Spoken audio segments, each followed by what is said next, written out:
today I want to talk to you about landing your crappie into the kayak. I mean, say you were bank fishing and you bought a kayak and you start going out and crappie fishing. Then I mean, it's going to be a big difference with putting the fish in the kayak.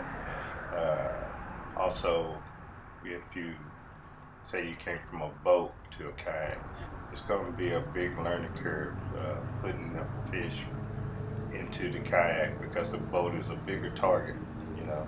So your kayak is going to be a lot smaller target, and especially if you're fishing with say a 10-foot rod or 11-foot rod or a 12-foot rod. This is all going to be quite difficult to do with the longer rods. The short rods, I mean, you can just hold the fish up to you, and, get it, swing it around to you. But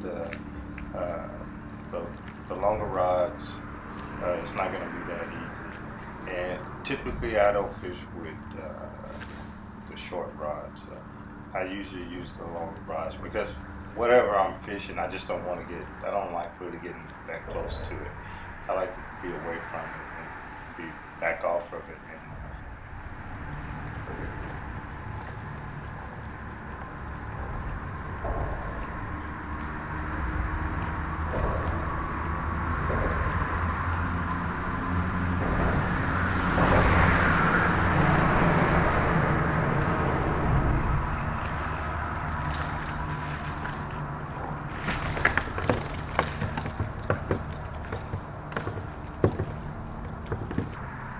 So when I catch when I land my fish, I try to put them in the kayak the same way every time.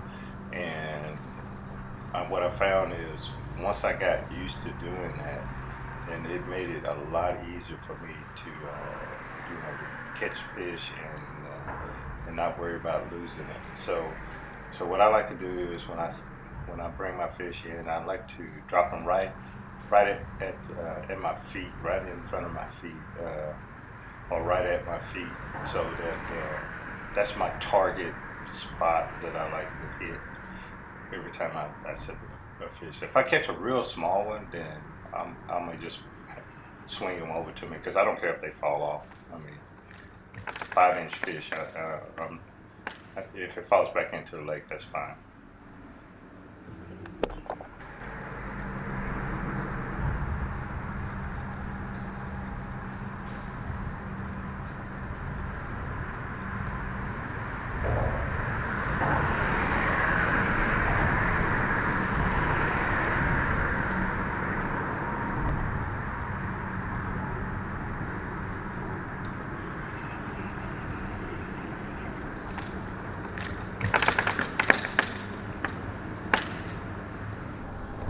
I want to say probably about half the time that you land a crappie. For me, half the time I land a crappie. Once it makes contact with the kayak, it comes off the hook. I mean, it seems like most of the fish when you swing them around and the crappie has real soft mouth, and so when when they make contact with something in the kayak, then they tend to fall off the hook.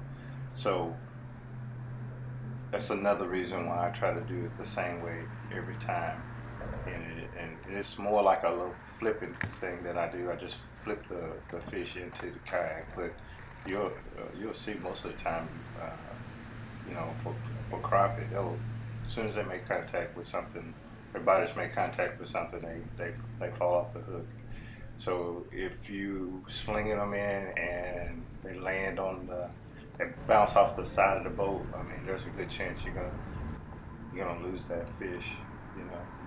If you setting the hook on the thumb is the key right there, and if you're setting the hook on the thumb, then you catching more fish because you're setting the hook at the right time.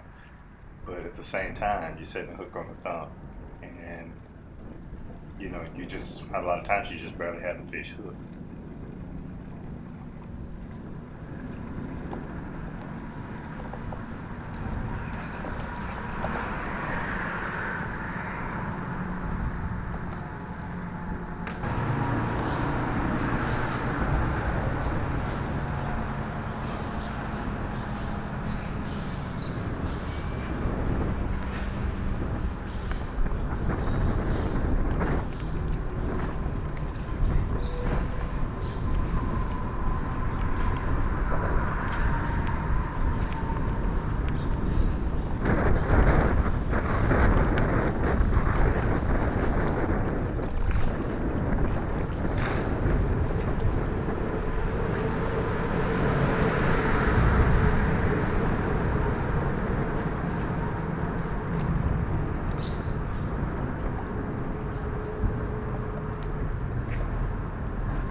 it's summertime, and you know, fishing under the bridges it's quite comfortable because you're in the shade the whole time you're fishing.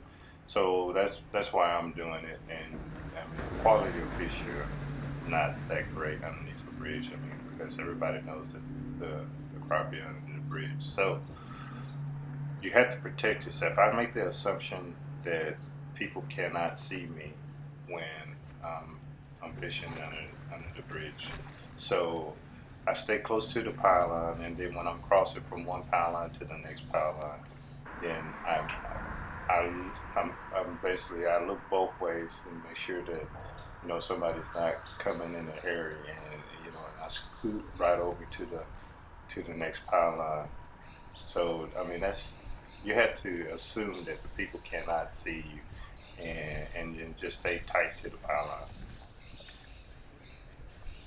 Small fish, man, you just try to get them to you and hope they fall off the hook before you have to take them off the hook.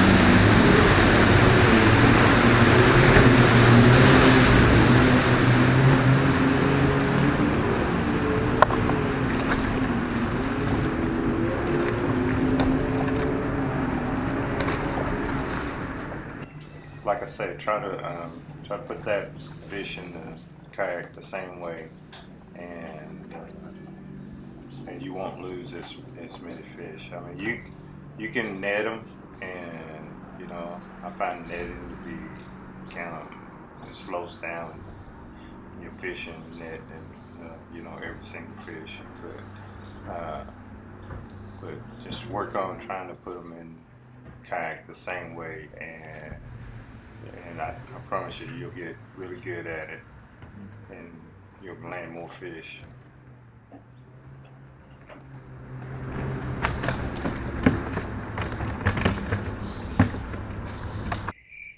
Life is good when you're getting bent, so go out there and get bent, guys.